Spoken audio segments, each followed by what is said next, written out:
আমি বলছিলাম স্বাস্থ্য মন্ত্রণালয়ের সংস্কার নিয়ে আরো এপিসোড করব। আমি এই এপিসোডটা করছি, দেখছেন তো।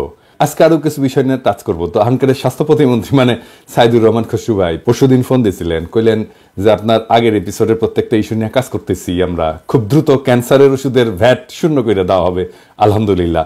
তার মানে ক্যান্সার ওষুধের দাম 16.5% জব করে কমে যাবে। বাকিগুলা দেখা যাক হয় কিনা, চাপ অব্যাহত রাখতে হবে। আমাদের রোগীরা ইন্ডিয়া চলে যায় কেন? আমাদের ডাক্তাররা ভালো চিকিৎসা করে না, ভালো ব্যবহার করে না, এই দুইটা কারণে। কিন্তু ডাক্তার যখন বাইর হয় মেডিকেল কলেজ থেকে, তারা তো আগুন বরাবর হয়। সেই ডাক্তারগুলো নষ্ট হয়ে যায় কিভাবে? আসেন আমরা বাংলাদেশের নিউ জেনারেশনের ডাক্তার যেগুলো কেবলমাত্র বাইর হয়েছে মেডিকেল কলেজ থেকে, তাদের দেখি তারা কেমন আগুন বরাবর। এটা দেখার জন্য আমি একজন ঢাকা মেডিকেল কলেজের জুনিয়র ডাক্তারের ভিডিও দেখাচ্ছি। সে এই নিউ জেনারেশন ডাক্তারদের রিপ্রেজেন্ট করে, যারা জুলাই আগস্ট যোদ্ধাদের চিকিৎসার জন্য কি কি করছে সেইটা বলতেছে। ওনার বক্তব্যই শুনতে পারবেন, শুনেন। Hello, Assalamu alaikum. I'm Dr. Shireen and I'm speaking on behalf of the Casualties Department of our Dhaka Medical College Hospital. And as we know, a mass casualty has happened, a genocide has happened all over the country. And on the very 5th of August, we have attended over 344 patients, amongst which 214 of them were gunshot injuries. And they were hit in the abdomen, in the chest, and in obviously the legs and arms, and also the head. And many of them have been admitted here, and they have required operations and ICU support, and also antibiotics and pain medications, of which many of them have difficulty affording. And if I have to give you one example, one of the patients has needed 45,000 taka for his ICU cost, and which has actually become quite a cost burden for his family. So as a government hospital, we try to give many of the medications and suture materials from our supply, but in this time of heavy pressure of so many patients, we have actually not been able to really cover up all the deficit. We have tried giving them from our own supply, which is free of cost to them, but some of the sutures, some of the antibiotics, they are the ones that we need to give to them, and they have to pay from their own pockets. And they were there on the streets, they were there fighting for our rights, and I believe that it should not be upon them to pay for these costs. Some of the sutures are actually quite expensive. They can range from 1,000 to 2,000, and in a gunshot in the abdomen where there's rupture and perforation of so many organs like the stomach or the small gut, large gut, and we need some very delicate, some very good material sutures, which obviously the cost sometimes has to be taken up by the patient party. So on an average, I do appreciate the effort taken up by the ULAB students in order to raise up some funds for the underprivileged patients over here. And as for for example, any kind of funding is most appreciated. Some of the pain medications, for example, Voltaren suppository for pain, it costs around 60 taka, and some of these patients can't even afford that. So you donating even as a minimum of 60 taka can actually help make a difference. You can alleviate the pain of a patient for that day. So even the most minimum of funding of donation is most appreciated. So I thank you all on behalf for thinking about this and donating to this cause.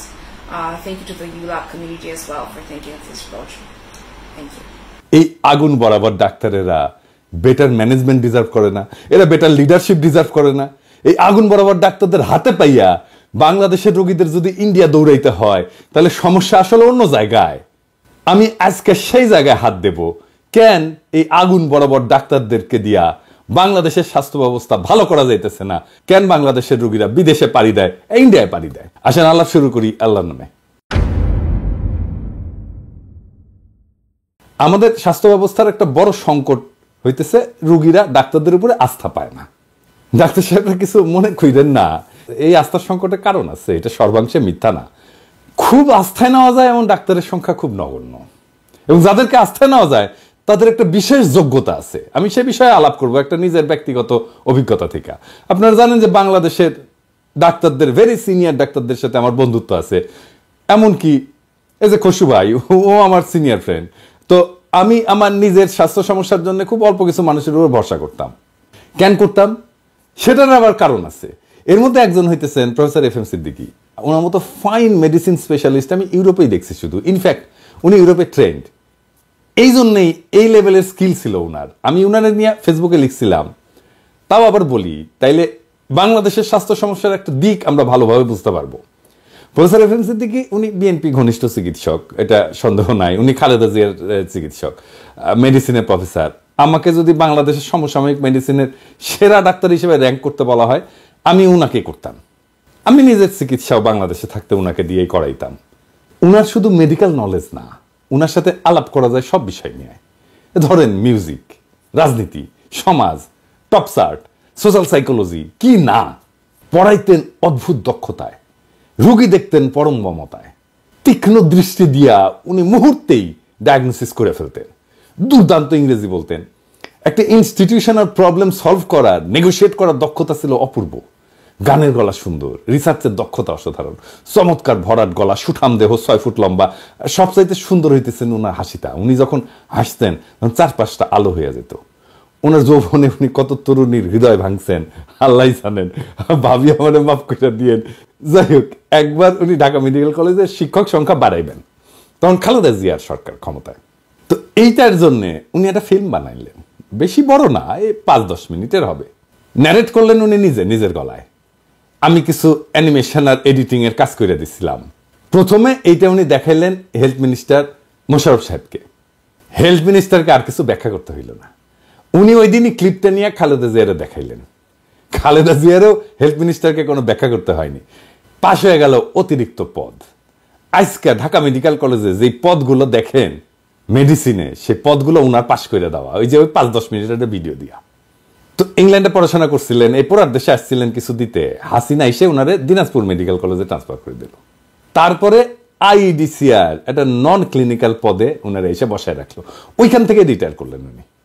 যেই মানুষটা হেলথের DG হইতে পারতেন, Dhaka medical কলেজের principal হইতে পারতেন, ঢাকা বিশ্ববিদ্যালয়ের মেডিসিনের ডিন হইতে পারতেন, কলেজ অফ ফিজিশিয়ান্সের প্রেসিডেন্ট হইতে পারতেন, বিএসএমএম এর ভিসি হইতে পারতেন, তাকে তার ক্যারিয়ারের সবচেয়ে উজ্জ্বল সময় অন্তরালে চলে যেতে হইল।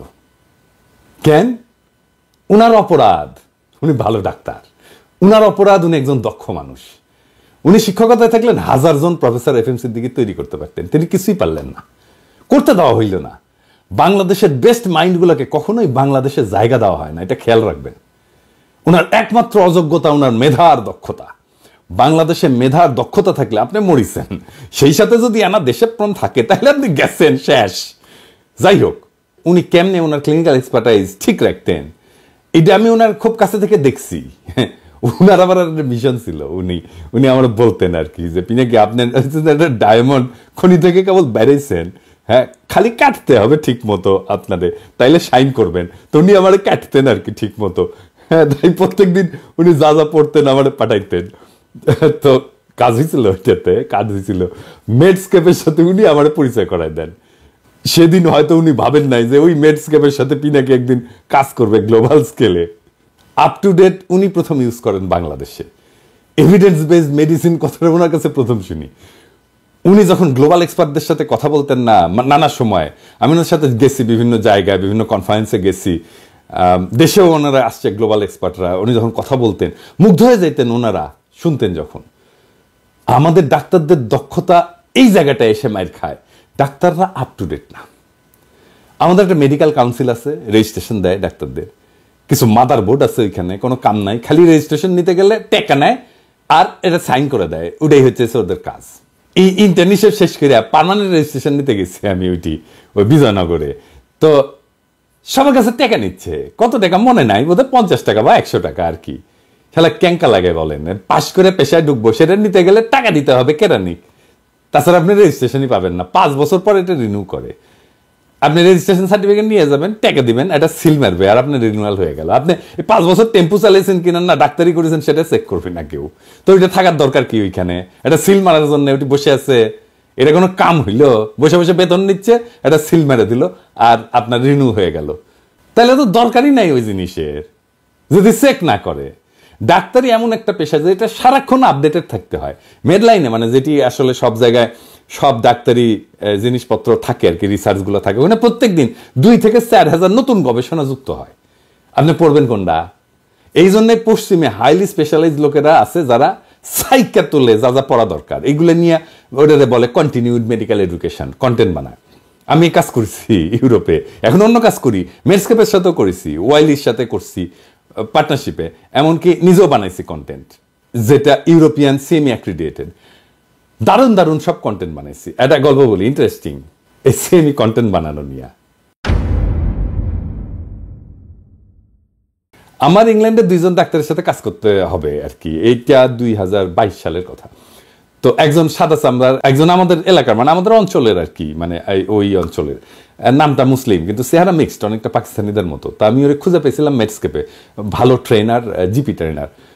তো তার বেশ কিছু সিএমই আছে। তো আমি জিজ্ঞাইলাম যে তুমি পাকিস্তানি নাকি? তো বললো যে না, আমার বাবা অরিজিন বাংলাদেশের সিলেটার, মা ব্রিটিশ, তবে আমি কখনো বাংলাদেশে যাইনি।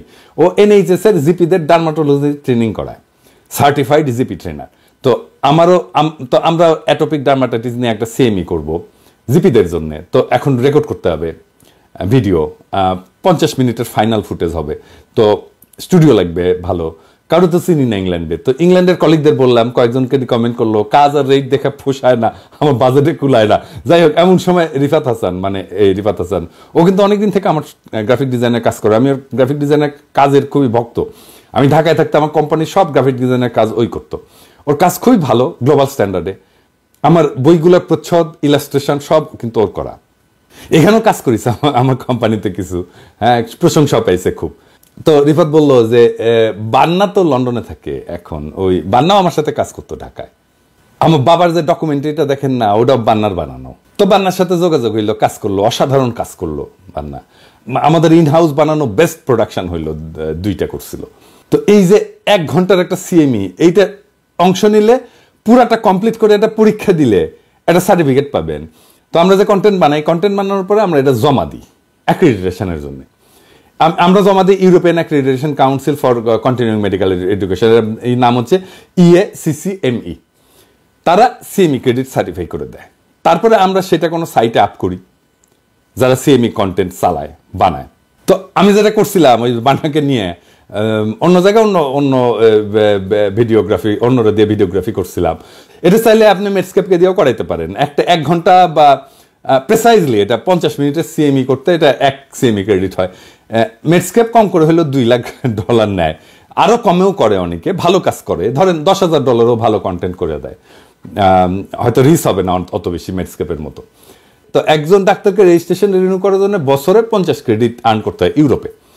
ইটালিতে 3 বছর পর পর রিনিউ করতে হয়, 150 ক্রেডিট আর্ন করছে এই সময়ের মধ্যে, এটা দেখাইতে হয়।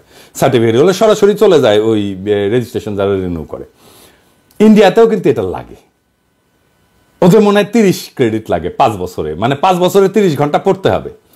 50 সিএমই ক্রেডিট মানে 50 ঘন্টা পড়তে হবে কমপক্ষে, এবং পরীক্ষা দিতে হবে। সেই কারণেই ইন্ডিয়ার ডাক্তাররা বাংলাদেশের ডাক্তারের চাইতে ভালো পারফর্ম করে। যাই হোক, আমাদের নিজস্ব কন্টেন্ট এখনই বানাইতে হবে না। আমাদের মেডিকেল এডুকেশনের ডিজি আমার বন্ধু সুমন নাজমুল যদি মেডিকেল কাউন্সিলের সাথে একসাথে সিএমইতে পার্টিসিপেট করা বাধ্যতামূলক করে দেয় বাংলাদেশের ডাক্তারদের জন্য, রেজিস্ট্রেশনের জন্য এটা লাগবেই, এটা যদি এই বছরেই শুরু করে দেয়, আর ইউরোপিয়ান আর আমেরিকান সিএমই সার্টিফিকেশনকে, এটার অ্যাক্রিডিটেশনকে অ্যাকসেপ্ট করে, তাহলে কিছুই করতে হবে না আলাদা করে। যদি প্রয়োজন মনে করে ইউরোপিয়ান অ্যাক্রিডিটেশন কাউন্সিলের সাথে একটা এগ্রিমেন্ট করতে পারে। আমি যেহেতু ইউরোপিয়ান অ্যাক্রিডিটেশন কাউন্সিলের সাথে কাজ করছি, আমি সাহায্য করতে পারি বাংলাদেশ সরকারকে অবশ্যই। আর এটা চালু হইলে মেডস্কেপ বাংলাদেশে অফিস খুলবে, আমিও কয়ে দিতে পারি মেডস্কেপকে যে যাও দেখো বাংলাদেশে অফিস খোলো। আপনারা দেখবেন 1 বছরের মধ্যে বাংলাদেশের চিকিৎসার মান বেড়ে গেছে, প্যাটার্ন বদলাই গেছে সারা দেশে। ডাক্তারদের সেমিনার সিম্পোজিয়াম ও সিএমই অ্যাক্রেডিটেশন নিতে পারেন। ডাক্তারও তো করেন অনেক সেমিনার সিম্পোজিয়াম, 5 স্টার হোটেলে করেন, প্রচুর টাকা পয়সা খরচা করেন। সিএমই অ্যাক্রেডিটেশন নেবেন, তাহলে আগে শুধু প্রেজেন্টেশনের টপিক, স্লাইড, ফ্যাকাল্টি এটা পাঠাইতে হবে। আমাকে বললেন, আমি করে দেবো নি, কোনো অসুবিধা নাই। আর ভবিষ্যতের জন্য লোকাল অ্যাক্রেডিটেশনের জন্য বিএমডিসির অফিসটা ইউজ করতে পারেন, ওইখানে অ্যাক্রেডিটেশন কাউন্সিল বসাইতে পারেন। এখন না, এখন দিলে মাখায় ফেলবে সবকিছু, কিছু পারবে না। আরো আছে, আরো পরিকল্পনা আছে। কি? আসেন সেই আরো 2টা আছে, দেখি।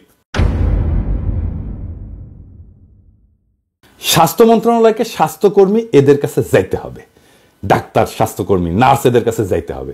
কিভাবে যাবে? তারা তো আছেই, তার মধ্যে স্বাস্থ্য মন্ত্রণালয়ের মধ্যে আছে, তাহলে যাবে কিভাবে? মানে কারো কাছে যাওয়ার জন্য আমরা 2টা ফর্ম ইউজ করি, এটাকে বলে হচ্ছে B2B আর B2C। B2B মানে হচ্ছে বিজনেস টু বিজনেস আর কি, মানে একই ধরনের লোকজনের মধ্যে যখন যোগাযোগ হয় সেটাকে B2B বলে। আর B2C হচ্ছে বিজনেস টু কাস্টমার, মানে 2 লেয়ারে বিজনেস কাস্টমারের সাথে যোগাযোগ করবে। তাহলে B2B ফোরাম কি হবে? সেটা হচ্ছে স্বাস্থ্য মন্ত্রণালয়ের একটা বাৎসরিক সম্মেলন হবে, সেটা উপজেলা পর্যায়ে হবে, তারপরে উপজেলা থেকে জেলা হবে, জেলা থেকে কেন্দ্রীয় হবে। কি কি ওখানে আলাপ হবে? কোথায় ভালো কাজ করছি, কি কাজ করছি, সেখানে দুর্বলতা কি ছিল, বেস্ট প্র্যাকটিস কি, আমার বেস্ট রেজাল্ট কি, আমার সামনের বছরের অবজেক্টিভ কি, আমাকে কি অ্যাচিভ করতে হবে, এটা অ্যাচিভ করার জন্য আমার কি ট্রেনিং লাগবে, কি রিসোর্স লাগবে। তা আমার ভালো কাজ করলে তো আমার কাউরে পিঠ চাপড়াই দিতে বলতে হবে, সাবাস, কে কোথায় কোন ভালো কাজটা করছে, যেটা আমার সারা দেশে আমরা কপি করতে পারি, স্মরণ করতে পারি। সেই সমস্ত দেখার জন্য একটা B2B ফোরাম লাগবে। তো সেটা কি হইতে পারে? সেটা হইতে পারে যে বাৎসরিক কনফারেন্স, যেটা বললাম। কনফারেন্সটা উপজেলা পর্যায়ে হইতে পারে, জেলা পর্যায়ে হইতে পারে, এমনকি বিভাগীয় পর্যায়ে হইতে পারে, তবে অবশ্যই একটা সেন্ট্রাল পর্যায়ে হইতে হবে। অনেকটা রাজনৈতিক দলের সম্মেলনের মতো ধাপে ধাপে ধাপে ধাপে কইরা বেস্ট লোকগুলো আসবে সেন্ট্রাল পর্যায়ে, এবং সেন্ট্রালে 5 দিন হোক, 7 দিন হোক, সারাদিন ধরে চলবে। সেখানে ট্রেনিং হবে, বেস্ট প্র্যাকটিস বলা হবে, সামনের বছরের পরিকল্পনা দেওয়া হবে, গত বছরে কি কাজ করলাম সেটার অ্যানালাইসিস হবে, কি কি দুর্বলতা ছিল, কি কি সবলতা ছিল সেটা দেখা হবে। এবং এইখান থেকে সকল একটা ডিরেকশন নিয়ে, একটা মোটিভেশন নিয়ে ফিরে যাবে সকল ডাক্তার, নার্স, স্বাস্থ্যকর্মী। পুরস্কার দেওয়া হবে যারা বেস্ট প্র্যাকটিস করছে, যারা ভালো জিনিস করছে, অ্যাকনলেজ করা হবে, অ্যাচিভমেন্ট সেলিব্রেট করা হবে। আর সামনের বছর কি অ্যাচিভ করবো সেটা জানিয়ে যাব, তাহলে একটা ডিরেকশন থাকবে। এরপরে স্বাস্থ্য মন্ত্রণালয়কে যাইতে হবে মানুষের কাছে। সেটা কিভাবে সম্ভব? আমাদের যেভাবে বাণিজ্য মেলা হয় না, ঠিক সেইভাবে স্বাস্থ্য মেলা হবে প্রত্যেক উপজেলাতে, জেলাতে, এমনকি কেন্দ্রীয়ভাবে। সরকারের তেমন কোনো খরচা হবে না। স্বাস্থ্যক্ষেত্রে যারা ব্যবসা করে তারাই এই মেলা সফল করে তুলবে। এই মেলায় শুধু জায়গা দেবে সরকার, আর সিকিউরিটি দেখবে, লজিস্টিক্স দেবে, পানি, বিদ্যুৎ এগুলো দেবে। এই মেলার স্টলগুলোতে কি থাকবে? ধরেন ব্লাড প্রেশার চেক করা হবে, ওজন, উচ্চতা মেপে বডি মাস ইন্ডেক্স বের করা হবে, বলা হবে স্থূলতা আছে কিনা, ব্লাড গ্রুপ দেখা হবে, রক্তদান থাকবে, ডায়াবেটিস চেক করা হবে, সিপিআর বা যেটাকে বলা হয় কার্ডিও পালমোনারি রিসাসিটেশন, মানে হঠাৎ করে যদি অক্কা পায় তাহলে হঠাৎ হার্ট বন্ধ হয়ে গেলে হার্ট চালু করার একটা ব্যবস্থা আছে। এটা যদি বাংলাদেশে সবাই জানে না, তাহলে হার্ট অ্যাটাকে রোগীর মৃত্যু কমে যাবে। হ্যাঁ, কমে যাবে। আমরা যদি পুরা জাতিকে কার্ডিও পালমোনারি রিসাসিটেশন শেখাইতে পারি। তারপরে ফার্স্ট এড শেখানো হবে, মিনি হাসপাতালে মডেল থাকবে, সেখানে হাসপাতালে কি কি ডিপার্টমেন্ট, কি কি বিভাগ থাকে সেগুলো দেখবে। অনেক মানুষই কিন্তু জানে না যে আইসিইউ কি, রোগ হলে কোথায় যাবে, সিসিইউ কি, হাই ডিপেন্ডেন্সি ইউনিট কি, কখন সে আউটডোরে যাবে, কখন সে ইমার্জেন্সিতে যাবে, এগুলো মডেল করে দেখানো হবে। এখানে বেচা বিক্রিও হবে, এই যেখানে বিপি মেশিন বেচা হবে, থার্মোমিটার বেচা হবে, ডায়াবেটিস চেক করার মেশিন বেচা হবে, ওজন নেওয়ার মেশিন বেচা হবে, ফার্স্ট এড বক্স বেচা হবে। এর একটা কমার্শিয়াল একটা পার্টও থাকবে। প্রতিযোগিতা হবে বাচ্চাদের জন্য, সেটা চিন্তা করে বের করা যায় কি ধরনের প্রতিযোগিতা হবে। এখানে পুষ্টি স্টল থাকতে পারে, কোন খাবারে কি ধরনের পুষ্টি আছে, কোন খাবার অ্যাভয়েড করতে হতে পারে, এগুলো শেখানো সম্ভব। এখানে শেখানো যেতে পারে কিভাবে পরিবেশ পরিচ্ছন্ন রাখতে হবে, কিভাবে খাদ্য পরিচ্ছন্নতা রাখতে হবে, ফুড হ্যান্ডলিং কিভাবে করতে হবে। এখানে এমনকি ডাক্তারদেরও স্টল থাকতে পারে, যেখানে মানুষ হেলথ চেক করবে, ডাক্তার দেখাবে, দৃষ্টিশক্তি চেক করবে, বা ধরেন ডার্মোস্কোপি করবে, করে চামড়ার কোনো সমস্যা আছে কিনা সেটা দেখবে। এইভাবে আমরা বাংলাদেশের স্বাস্থ্য ব্যবস্থা সম্পর্কে সচেতনতা বাড়াইতে পারবো এবং স্বাস্থ্যের সাথে মানুষের সরাসরি যোগাযোগ হবে। এভাবেই জায়গা উঠবে সারা দেশ। এবং বাংলাদেশের মানুষের যদি স্বাস্থ্য ভালো হয় তাহলে উৎপাদনশীলতা বাড়বে ভাই, আমাদের স্বাস্থ্যখাতে খরচ কমবে। এই কাজের কোনটা টাকা লাগবে না, লাগবে শুধু উদ্যোগ, লাগবে শুধু লিডারশিপ, লাগবে স্বপ্ন দেখার ক্ষমতা। এইগুলো ইমপ্লিমেন্ট করেন। বাংলাদেশ থেকে 3 বছর পর কেউ আর ইন্ডিয়া যাবে না, ইন্ডিয়া থেকে বাংলাদেশে আসবে চিকিৎসা করতে, লিখে দিলাম, গ্যারান্টি দিলাম। স্বাস্থ্য মন্ত্রণালয়ে যারা কাজ করতেছেন, যারা লিডারশিপ দিচ্ছেন, তাদের আসলে কি থাকা উচিত? বাংলাদেশের স্বাস্থ্য ব্যবস্থা নিয়ে স্বাস্থ্য মন্ত্রণালয়ের লিডারশিপের একটা স্বপ্ন থাকা উচিত। এমন একটা স্বাস্থ্য ব্যবস্থা যেখানে রোগীরা ডাক্তারদের প্রতি আস্থা রাখতে পারে, ডাক্তাররা নিজেরা আপডেটেড এবং দক্ষ হইতে পারে, এবং যেখানে প্রত্যেকটা নাগরিক পায় উন্নত এবং সম্মানজনক সেবা। আমরা যদি ডাক্তারদের দক্ষতা উন্নত করতে পারি, সঠিক নেতৃত্ব এবং দিক নির্দেশনা দিতে পারি, এবং জনগণের কাছে স্বাস্থ্যসেবা পৌঁছানোর নতুন নতুন উপায় বের করতে পারি, তবে সেই দিন আর বেশি দূরে না যখন বাংলাদেশে কেউ আর চিকিৎসার জন্য অন্য দেশে ছুটবে না, বরং বিশ্বের মানুষ বাংলাদেশে আসবে উন্নত চিকিৎসার আশায়। আসেন আমরা সবাই একসাথে কাজ করি, স্বাস্থ্য মন্ত্রণালয়, নার্স, চিকিৎসক, স্বাস্থ্যকর্মী এবং সাধারণ জনগণ স্বাস্থ্যসেবার এই কাঙ্ক্ষিত পরিবর্তন আনার জন্য।